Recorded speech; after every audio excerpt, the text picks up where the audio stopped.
La joie de l'Évangile remplit le cœur et toute la vie de ceux qui rencontrent Jésus. Ceux qui se laissent sauver par lui sont libérés du péché, de la tristesse, du vide intérieur, de l'isolement. Dieu vient, il est proche. Ceci est le fondement de notre espérance qui nous soutient dans les difficultés de la vie. Le Seigneur ne vient pas de manière éclatante ou dans les événements extraordinaires, mais il se manifeste, nous appelle et nous inspire dans les situations les plus communes et ordinaires de notre vie. Bien-aimés dans le Seigneur, paix et bien. Ravi de vous retrouver en notre compagnie pour ce nouveau numéro de Dies Domini. Le dimanche passé, nous avions célébré la Seigneurie du Christ, roi de l'univers, avec joie, amour, foi et ferveur. Nouvelle année liturgique, nouveau chemin spirituel, nouvelle espérance. Frères et sœurs en Christ, nous poursuivons notre exercice habituel de commentaire des textes liturgiques du dimanche et pour nous aider à mieux appréhender ceux de ce dimanche, nous avons la joie d'accueillir le révérend Père Paulin Colani, salésien de Don Bosco, coordonnateur de la pastorale universitaire au sein de l'Institut supérieur Don Bosco de Lomé et formateur à la maison Don Bosco à Korissewa. Père Paulin, bienvenue et loué soit Jésus-Christ. À jamais. Merci Christian. Merci de répondre favorable à notre invitation. C'est un plaisir. Bien-aimés de Dieu, comme vous le savez, nous aurons la lourde tâche de commenter, de réfléchir et de méditer sur les textes qui nous sont proposés en ce premier dimanche du temps de l'Avent. Alors, comme nous avons l'habitude de le faire, nous allons demander au Père Paulin de procéder à la lecture de l'Évangile. Mes frères et sœurs, l'Église Notre Mère nous propose en ce premier dimanche du temps de l'Avent de l'année liturgique, c'est l'Évangile tiré de Saint Luc, chapitre 21, du verset 25 au 28e, du 34e au 36e. Père Paulin, la lecture de l'Évangile. Évangile de Jésus-Christ selon Saint Luc. En ce temps-là, Jésus parlait à ses disciples de sa venue. Il y aura des signes dans le soleil, la lune et les étoiles.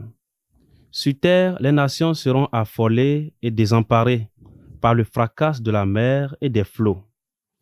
Les hommes mourront de peur dans l'attente de ce qui doit arriver au monde, car les puissances des cieux seront ébranlées.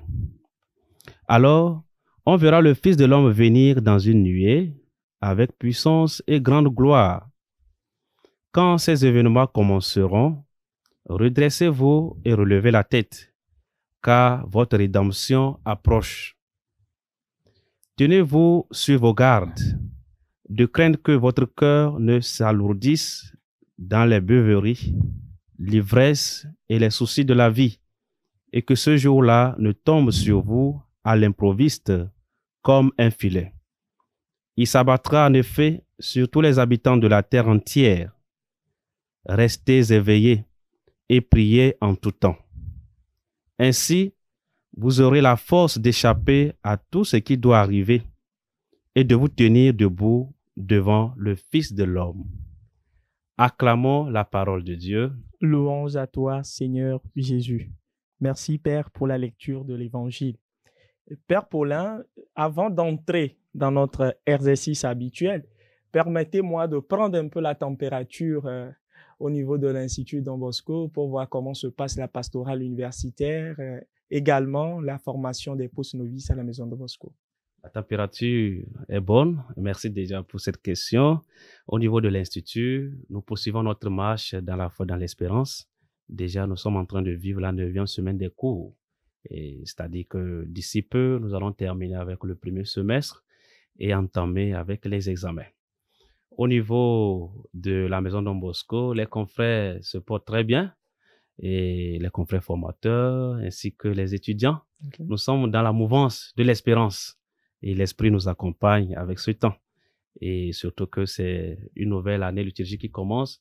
Je voudrais, dès l'entame de cette émission, souhaiter bonne heureuse année liturgique à toutes et à tous, surtout à nos auditeurs, ceux-là qui nous écoutent et qui nous suivent à travers cette émission Dies Domini. Merci beaucoup, mon Père.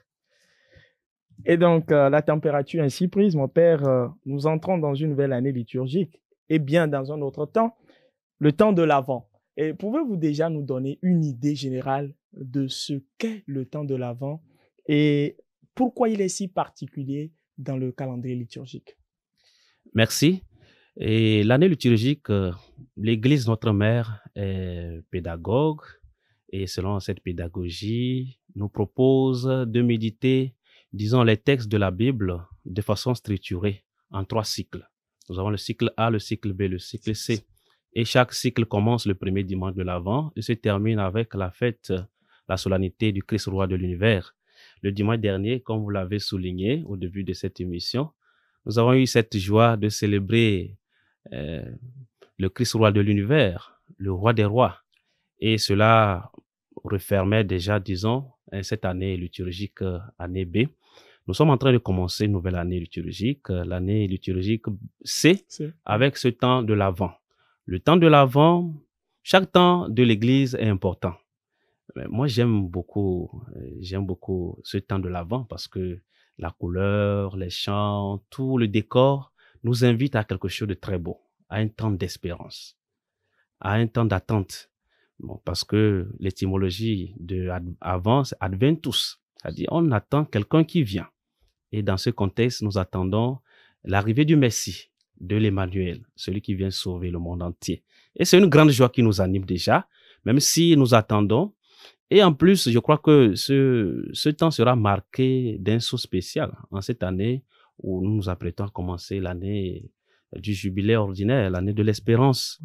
Alors, placé sous ce signe de l'espérance, le temps de l'Avent aura encore une grande importance pour nous, un temps pour méditer sur les vertus théologales, surtout l'espérance, l'attente de ce Messie qui vient.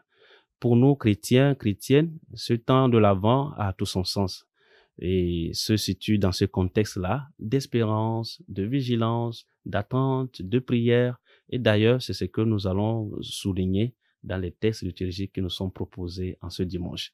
Tant de l'Avent, tant d'attente, tant de l'espérance du Messie qui vient. Okay. Merci beaucoup, mon Père, pour ce décor planté et l'explication du temps de l'Avent. Et donc, revenons maintenant à l'évangile de ce premier dimanche de l'Avent, l'évangile selon Saint Luc. Quel est le contexte historique et religieux dans lequel Jésus prononce ces paroles? Merci. Et nous disons que nous nous situons au chapitre 21 de l'évangile de Saint Luc et rappelons simplement que cet évangile est composé de 24 chapitres. Au prochain chapitre, Jésus sera arrêté déjà, il sera mis aux arrêts et c'est, disons, la fin de sa vie, de sa mission sur terre. Nous sentons la fin.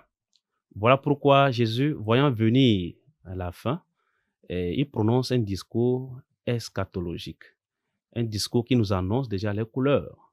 Il sait qu'il va mourir. De quelle manière? Alors, il réconforte ceux qui l'écoutent, son auditoire, ses disciples, tout ce peuple-là qui était à sa suite, pour leur faire savoir que la fin approche, la fin des temps, la fin du monde, et il faut bien se préparer à cela. Il nous parle de la parousie, surtout dans l'évangile de ce jour, c'est-à-dire le retour glorieux du Fils de Dieu, son retour glorieux. Comment est-ce que cela va se faire avec tous les signes qu'il annonce, etc. Alors Jésus se situe vers la fin de sa vie, de sa mission, et sent la fin s'approcher. Et c'est dans ce contexte qu'il donne comme des orientations, comme des conseils pour que nous soyons toujours vigilants, que nous restons en éveil à cette venue de la fin, pour que cette fin ne nous surprenne pas. Nul ne sait ni le jour, ni l'heure. Alors chaque jour, nous devons être prêts.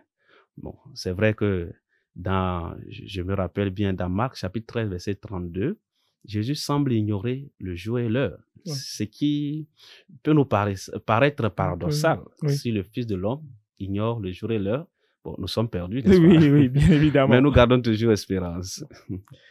D'accord, mon Père. Et comment devons-nous comprendre le signe du Fils de l'homme qui est mentionné dans cet évangile? Le signe du Fils de l'homme qui est mentionné. En fait, Jésus connaît parfaitement les Saintes Écritures. Quand il parle, il nous enseigne un grand maître. Ce qui souligne ici, c'est quelque chose qui est déjà mentionné dans le livre de Daniel au chapitre 7, qui parle du Fils de l'homme qui viendra dans sa gloire, avec force et puissance, pour instaurer en fait une nouvelle royauté. Jésus s'identifie à ce Fils de l'homme. C'est rare de voir Jésus lui-même s'appeler Fils de l'homme, parce que c'est un titre vraiment important, que lui-même il se donne cette prérogative, ce droit-là de s'attribuer, de s'auto-proclamer Fils de l'homme. Alors c'est un retour glorieux. Lui-même l'annonce, c'est un retour glorieux, triomphal, pour pouvoir régner. Et voilà pourquoi il décrit aussi avec des événements qui peuvent susciter en nous la peur, la terreur. Et c'est tout à fait normal. Parce que le temps avec lequel Jésus prononce ce discours, surtout le texte de l'Évangile, c'est un temps grave pour montrer la gravité devant laquelle nous nous situons, la fin. C'est bien d'être prêt parce que le Fils de l'homme viendra. C'est une manière de dire aussi qu'il ne faut pas se décourager, il ne faut pas se dire, bon, les situations que nous vivons, etc. Parce que la fin, notre rédemption approche. Il nous encourage d'ailleurs. Quand ces événements vont commencer, quand la gloire du Fils de l'homme va déjà commencer, va sonner, quand son heure va sonner, ce qu'on va faire, c'est se redresser, relever la tête, parce que notre rédemption approche. Okay. Mon Père, dans les versets 34 à 36, Jésus invite ses disciples à la vigilance. Et pourquoi est-il si important de veiller selon le texte? Veiller important, surtout Jésus, dans d'autres évangiles parallèles, il prend toujours l'exemple de ce maître qui va en voyage, qui confie à ses serviteurs, soit la responsabilité des autres ou bien des talents. On ne sait ni le jour ni l'heure. C'est important de veiller quand on ne sait pas quand est-ce que cela va arriver. Donc c'est important. Pour le royaume des cieux, pour nous chrétiennes, nous ne savons ni le jour ni l'heure. C'est pourquoi nous devons rester éveillés. Rester éveillés pour ne pas nous laisser aussi emporter par la réalité de ce monde. Voilà pourquoi par la suite Jésus va parler des beuveries, de l'ivresse, des soucis de la vie. Rester éveillé, c'est rester attaché à l'essentiel. Ne pas oublier notre mission première. Notre mission première. Ne pas oublier de vivre selon les commandements de Dieu. Parce que le Seigneur arrivera certainement à l'improviste. Il faut qu'il nous trouve en tenue de service. La vigilance, l'éveil est importante en ce sens-là. Le chrétien doit être toujours debout, bâton à la main, et ceinture au rein, la lampe allumée, pour toujours aller à la rencontre de son maître qui vient. Voilà pourquoi. Et ce temps de l'Avent, comme c'est un temps d'espérance, on espère quelque chose dont on ne sait quand est-ce que cela va arriver. Il faut rester éveillé. Et voilà pourquoi, certainement, par la suite, vous allez poser la question. L'éveil n'est pas une attitude passive. Oui. Ce n'est pas une attitude passive. Il y a d'autres attitudes qui doivent accompagner cet éveil. Ce n'est pas que je suis là, je regarde, je suis éveillé. Non. Il y a des attitudes qui doivent accompagner donc ce chrétien, cette chrétienne qui attend le retour du Fils de l'homme. Justement, mon Père, j'ai aimé l'analyse ou la réflexion que vous venez de mener. Et cela m'amène à poser cette question. Comment maintenant la vigilance chrétienne s'applique-t-elle dans le monde moderne où nous voyons beaucoup qui sont préoccupés par des questions matérielles, des questions éphémères? Les questions matérielles sont importantes, surtout quand on se sert d'elles, toutes ces questions matérielles, toutes ces possessions, ou bien tout ce qui existe comme matériel, qu'on se sert cela comme moyen et non comme une fin. Tout ce qui est matériel doit nous aider à nous mettre au service de Dieu et de notre prochain. Cela doit être la finalité du matériel. Mais quelquefois, ce qui se passe, c'est qu'on se laisse détourner par ce qui est matériel. Alors, nous, en tant que chrétiens, cet éveil nous amène à avoir une attitude, à ne pas nous endormir, à ne pas adopter le style aussi de ce monde. Nous sommes dans le monde, mais nous ne sommes pas du monde. Alors, notre attitude doit se déterminer. On doit être toujours attaché à ce qui est essentiel. Ne pas oublier l'essentiel, la parole de Dieu. Et Jésus le dit, la terre, le ciel et la terre passeront. Ma parole ne passera pas. Nous devons rester attachés à ce qui est essentiel. Et c'est pour cela que le temps de l'Avent vient nous réveiller de notre somnolence, de notre médiocrité, de cette, quelquefois, de cette déviation par rapport à ce qui est essentiel. Donc, le matériel est important, il faut le dire. C'est important d'ailleurs pour l'annonce de la bonne nouvelle. Bonne nouvelle. Mais le chrétien ne doit pas donc avoir cela comme objectif, comme finalité, mais comme un moyen. Et le temps de l'Avent doit nous amener à nous dire que c'est la fin des temps. Donc, le Fils de l'homme vient. Comment est-ce qu'il va nous trouver? En train donc de festoyer, de gaspiller donc le don que Dieu nous a fait, ou bien de nous servir de cela pour toujours être prêts, nous préparer intérieurement surtout. Et cette question me fait penser un peu quand le temps de Noël arrive.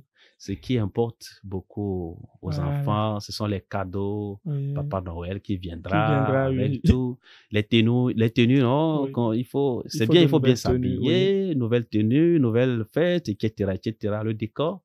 Et quelquefois, ce qu'on oublie dans la préparation, c'est la préparation spirituelle, ce qui est intérieur. Puisque le Fils de l'homme naîtra, il naîtra dans nos cœurs. Nous pouvons préparer tout le décor, tout ce qui est matériel, tout sera prêt pour la fête, mais certainement la fête n'aura pas lieu, puisque le cœur n'est pas prêt à accueillir le Messie qui vient. Père, ce dimanche également, la première lecture tirée du livre du prophète Jérémie. Jérémie, déjà dans son livre, annonce un germe de justice pour David. Et si nous le voyons bien, le prophète parle de jours à venir où la promesse de Dieu pour Israël sera accomplie.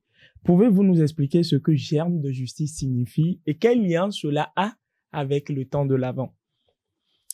Bien, la première lecture, le livre du prophète Jérémie, a une relation étroite avec l'évangile de ce jour, de ce dimanche, surtout que dans l'évangile, il est question du Fils de l'homme qui vient. À la fin du temps, il vient dans la gloire avec toute la puissance. Et ce que Jérémie fait, bon, il est bon de souligner que dans l'Ancien Testament, on parle surtout en termes de promesses et d'accomplissement. Oui. Promesses, fidélité, bénédiction, infidélité et aussi, bon, châtiment. Ici, ce qui est souligné, c'est surtout l'accomplissement d'une promesse. Dieu a fait une promesse à David. Il faut se rappeler également que en Israël, David est reconnu comme le plus grand roi. Et Jésus est de la descendance de David. Ce germe de justice n'est rien d'autre que le Fils de l'homme, c'est-à-dire Jésus lui-même. Pour dire que c'est déjà Jérémie qui nous prépare à cette venue du Fils de l'homme, à cette venue du Messie. Et Jésus, et surtout dans les lectures de la Nativité, souvent, il y a des titres qu'on donne à Jésus. Prince de la paix, un prince de la paix, celui qui vient instaurer la justice et la paix. Dieu, quand il vient, avec lui s'accompagne tout ce qui est la droiture, la justice, la vérité, la paix. Donc, tous ces titres-là accompagnent celui-là qui est l'Emmanuel. Pour dire que le prophète Jérémie nous annonce déjà les couleurs de ce temps. Un temps où nous attendons une espérance, une promesse que Dieu a faite à son peuple. Et cette promesse, c'est l'arrivée du prince de la paix, celui-là qui est le germe de justice. Et on l'appellera, on le nommera, le Seigneur est notre justice. Notre Dieu est un Dieu de justice. Il n'oublie pas sa promesse. Dans notre vie, quelquefois, quand nous traversons des difficultés, et nous pouvons penser que Dieu nous a oubliés. Notre Dieu, il se souvient toujours de nous, de son alliance. Quand il fait une promesse, il accomplit. Certainement que le moment n'est pas encore arrivé, puisque nous sommes attachés au temps matériel, qui est le chronos. Alors qu'il faut beaucoup se fier au kairos, qui est le temps opportun, où Dieu fait tout, chaque chose en son temps. Exactement. Donc, nous pouvons lire la première lecture à travers les lunettes de cette promesse que Dieu veut accomplir dans son peuple, en lui, en voyant le germe de justice. Le germe de justice, c'est le Fils de Dieu lui-même. Le Seigneur est notre justice.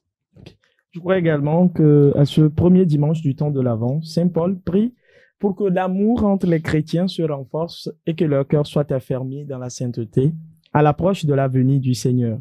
Et c'est dans la deuxième lecture, première lettre de Saint Paul apôtre aux Thessaloniciens. Mon Père, qu'est-ce que cette exhortation à l'amour et à la sainteté nous apprend sur la manière de vivre l'Avent? La manière de vivre l'Avent, puisque l'Avent, c'est le temps d'attente, le temps de l'espérance. Notre espérance ne doit pas être une espérance passive, elle doit être active. Et Jésus, dans l'Évangile, quand il demande de rester vigilant, il demande aussi de prier en tout temps. De prier en tout temps. La prière, c'est cette attitude-là qui nous fait donc rester toujours connectés à Dieu, à l'essentiel, quel que soit ce que nous puissions traverser, et pour que notre espérance soit vive, soit une espérance fondée dans la foi, puisque les trois vertus théologales sont liées, la foi, l'espérance et la charité. Qui parle d'espérance évoque la foi, prier. Qui parle d'espérance parle aussi de charité, l'amour. Voilà pourquoi Saint Paul évoque la question de l'amour. Si nous voulons attendre le Seigneur, il faut que ce soit une attente joyeuse, une attente aussi qui se vit à travers notre amour, l'un à l'égard de l'autre et aussi à l'égard de tous. C'est la première exhortation que Saint Paul fait. Saint Paul demande d'ailleurs aussi, par la suite, à ce que cette communauté vive de manière à plaire à Dieu. Ce qui plaît à Dieu, c'est cette vie selon la justice, le germe de justice. C'est cette vie selon l'amour, l'amour du prochain et l'amour de Dieu. Vivre de telle sorte que nous puissions plaire à Dieu. Et pour cela, le temps de l'Avent, c'est un temps d'exercice. Saint Paul souligne le progrès auquel la communauté est appelée à opérer. Au sein de la communauté, au sein des chrétiens, même de la communauté de Thessalonique, chacun est appelé à faire des progrès. Et Saint Paul, souvent, il utilise un peu un style littéraire, par exemple, pour les encourager. Et il dit que non, ils vivent déjà bien. Vous vous conduisez déjà, vous avez déjà une bonne conduite. Faites donc de nouveaux progrès. Donc, c'est les encourager. Ce que vous faites, c'est déjà bien, mais je vous demande un peu plus. Et nous, en tant que chrétiens, chrétiennes, nous devons constater dans notre vie de tous les jours un progrès.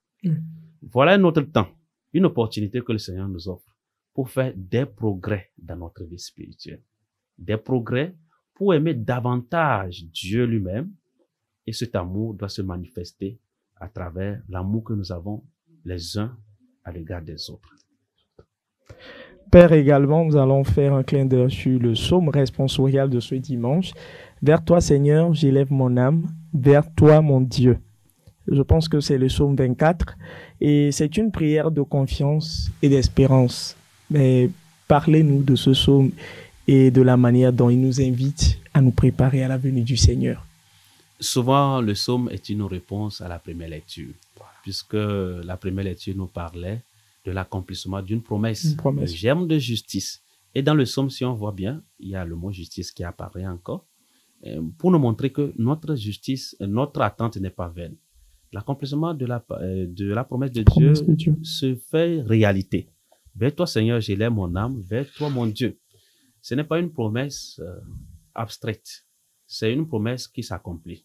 Parce que nous savons en qui nous élevons notre égard, en qui nous mettons notre confiance. C'est en Dieu. Et pour cela, il faut que chaque fois, comme le psalmiste le dit, qu'on demande au Seigneur de nous enseigner ses chemins, de montrer sa droiture, de savoir espérer, de savoir aussi mettre notre foi en lui, que ce qu'il nous promet, cela va s'accomplir. Et c'est en ce sens que, de façon progressive, le psaume va essayer de décliner cette profession de foi jusqu'à la fin. Il dit, le secret, les voies du Seigneur sont amour et vérité, pour qui veille à son alliance et à ses lois. L'alliance que le Seigneur tisse entre le peuple et lui, c'est une alliance qui ne passe pas. C'est-à-dire, Dieu fait une promesse qui se réalise. Et c'est ça aussi. Et cette alliance est caractérisée par la fidélité. Dans une alliance, de part et d'autre, nous sommes tenus de respecter ce que nous avons promis. Cette promesse peut continuer à se réaliser si nous restons fidèles à Dieu. Dieu, il est toujours fidèle. Il accomplit sa promesse. Et nous aussi, à cet amour, nous devons répondre par la fidélité, par l'amour. Et c'est ce que le psalmiste dit. Le secret du Seigneur est pour ceux qui le craignent, la crainte de Dieu. À cela, il fait connaître son alliance. La crainte de Dieu est le fondement de tout. Alors, puisque le Seigneur vient, nous avons aussi puisque le Seigneur décrit, Jésus dans l'évangile décrit sa venue, la parousie, d'une manière terrifiante. Et c'est tout à fait normal, comme je disais, que c'est un ton grave. D'une part, cela nous fait peur, parce que tout ce qui peut arriver, cette peur, des gens qui mourront de peur, etc., cela nous touche énormément. Au moment où le Seigneur nous encourage, nous devons avoir la crainte de Dieu, vivre selon l'amour de Dieu, la justice de Dieu, rechercher les voies du Seigneur. Mon père, quel message retenir en fin de ce premier dimanche du temps de l'Avent? Je voudrais souhaiter bonne fête. Et voilà, chaque dimanche que nous célébrons le temps de l'Avent, c'est déjà une anticipation de ce que nous allons célébrer le 24 ni le 25, qui est un mystère important, le mystère de l'incarnation. Dieu, de sa nature divine, qui accepte de se rabaisser. Et c'est déjà une leçon pour nous. Le Seigneur qui vient, c'est un Dieu humble. Un Dieu, le dimanche passé, c'était le Christ roi. Un Christ, un roi un peu qui se présente aux antipodes de la royauté que nous connaissons dans ce monde. Comment comprendre un roi qui commence sa vie dans une mangeoire et qui termine la vie sur une croix? C'est un signe, une leçon d'humilité. Alors là, ce que je pourrais donc donner comme exhortation pour nous en ce premier dimanche de l'Avent, c'est d'apprendre à imiter le Seigneur dans son humilité. C'est un temps d'espérance. Espérer toujours, quelles que soient les situations que nous traversons. Le Seigneur nous demande d'espérer. L'espérance est une chose très importante pour nous. Il faut que nous apprenions à avoir la confiance, la foi en notre Dieu. Notre Dieu, il vient pour nous libérer, pour gouverner. Il ne vient pas simplement pour l'injustice, il vient pour la justice, il vient pour instaurer le droit et la justice. Et les attitudes que nous devons avoir, surtout en ce dimanche, c'est la vigilance. Être vigilant. Que chacune de nous entre en soi-même pour voir, revisiter sa vie, mettre un peu d'ordre. Est-ce que je suis vigilant? Si le Seigneur est arrivé aujourd'hui, est-ce que je suis vraiment prêt à l'accueillir, à aller à sa rencontre? Et ce qui doit nous maintenir dans cette espérance, dans cette vigilance, c'est l'attitude de prière. Prier en tout temps. La prière constante. Que notre vie soit louange, que notre vie soit prière. Le chrétien, c'est celui-là qui prie en tout temps. Même si ce sont des petites prières, des prières éjaculatoires, mais quand même, rester connecté à Dieu. Rester toujours connecté à Dieu. Ce n'est pas qu'il faut créer un temps, je ne sais pas, dire que c'est un moment de prière. Mais tout ce que nous faisons, que ce soit un moment vraiment, que cela soit prière, que cela se transforme en prière, et que notre espérance soit vive. C'est ce que je nous souhaite en ce premier dimanche de l'Avent. Et Dieu lui-même, dans sa toute bonté, nous donnera la force nécessaire de toujours rester en éveil et aussi nous apprendra la vraie prière, la prière qui vient du cœur. Merci beaucoup, mon père. Mon père, je vais vous demander de faire un coucou spécial à nos amis du diocèse de Dapon, mais vous allez également, le message du temps de l'Avent, le dire en langue pour eux. Ça, c'était pas prévu, mais Christian, nous allons essayer. N'jam ni pauvre Christonunga imbabe Dapon diemnung. Denetse tiam bomde de Christo balo larda chinchin. Que denne tiam bada la balamba yosie que dalkola yokutum bobangi gu. Te que ban yogomba dalamba que yeso bogwan. Que te bembeno nunga tum Christo bembeno nunga dalkol te bebegni ki gu. Ki te Christo yamba jand bunchen. Que ma yogonenung le boal.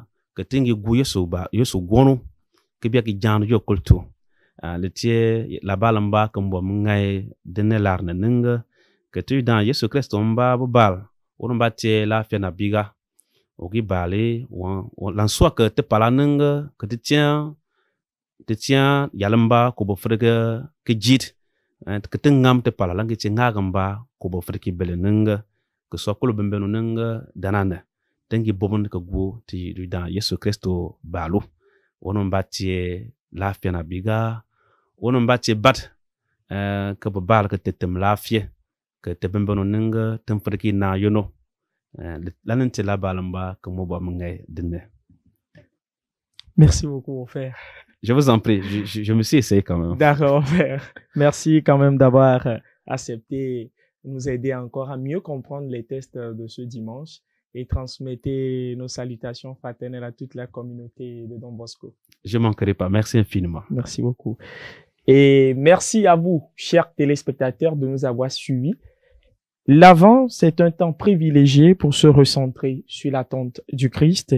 Et ce premier dimanche nous invite à être vigilants et confiants dans la promesse de paix et de la lumière, comme vient de nous le dire le Père Paul Nkolani. Que chacun de nous puisse se préparer intérieurement à accueillir le Christ, le germe de justice, et à faire de nouveaux progrès dans notre foi et dans notre vie chrétienne. Nous vous souhaitons un chemin de l'avant plein de lumière et d'espérance. Nous faisons un coucou spécial, comme l'avons dit, à tous les chrétiennes du diocèse de Dapaon et spécialement à Lonsonrelu Sibi, notre animatrice attitrée de Dies Domini qui a célébré son anniversaire cette semaine. Nous demandons la grâce de Dieu pour elle, que Dieu achève en elle ce que lui-même a déjà commencé. Merci également à toute l'équipe en place, Raymond Akakbo, Sylvain Agounon, Honoré Diamessi, Karine Baba.